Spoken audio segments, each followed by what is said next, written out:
Assalamualaikum warahmatullahi wabarakatuh. Saya Hadia Lestari. Pada kesempatan kali ini saya akan membahas tiga soal yang mengenai investasi.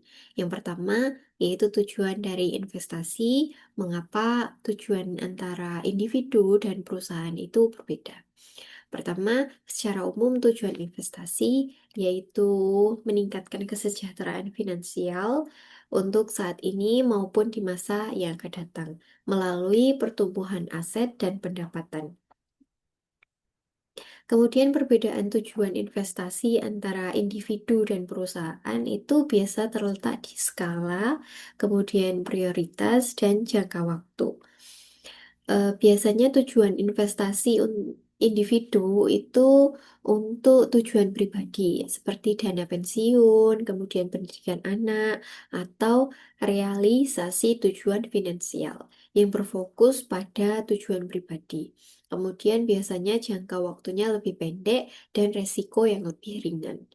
Kemudian perusahaan berinvestasi untuk tujuan bisnis, yaitu peningkatan keuntungan atau ekspansi pasar dan akses ke teknologi baru. Biasanya jangka waktu lebih panjang dan memiliki resiko yang lebih tinggi. Lalu soal yang kedua yaitu konsep marginal activity of capital oleh Keynes dan bagaimana konsep ini mempengaruhi keputusan dalam investasi. Ya, konsep MAC menurut Keynes adalah tingkat pengembalian bersih yang diharapkan dari investasi tambahan yang digunakan untuk menentukan keputusan investasi suatu perusahaan dengan membandingkan tingkat bunga untuk melihat apakah investasi tersebut menguntungkan atau tidak sehingga mempengaruhi investasi. Jika MAC atau Marginal Activity of Capital ini lebih besar dari tingkat bunga, maka investasi dianggap menguntungkan dan akan dilakukan. Namun sebaliknya, jika MAC lebih rendah dari tingkat bunga, maka investasi tidak akan dilakukan. Seperti itu. Kemudian yang ketiga, ada tiga produk utama yang diperdagangkan di pasar modal beserta contohnya. Yang pertama ada saham atau equity, yaitu surat berharga yang menunjukkan yang menunjukkan kepemilikan atas suatu perusahaan. Pemilik saham berhak atas dividen atau laba serta hak suara saat rapat umum pemegang saham. Contohnya yaitu PT Bank Sentral Asia Tbk atau BCA dengan saham unggulannya yaitu Blue Chip di Bursa Efek Indonesia dengan kapitalitas pasar yang besar dan tingkat likuiditas yang tinggi.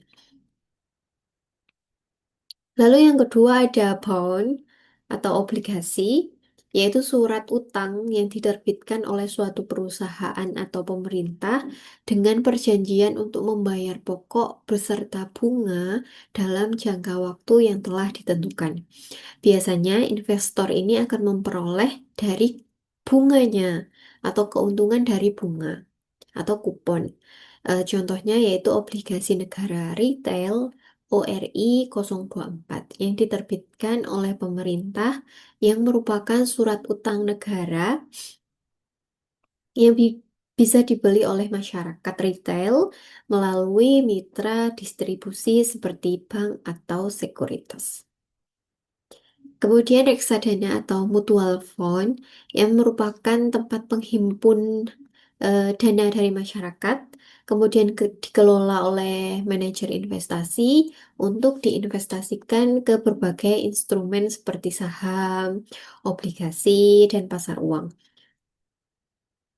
Contoh dari reksadana adalah reksadana Mandiri Investa Atraktif, yaitu reksadana ini dikelola oleh Mandiri Manajemen Investasi yang mengalokasikan investasinya sebagian besar ke saham-saham di Indonesia.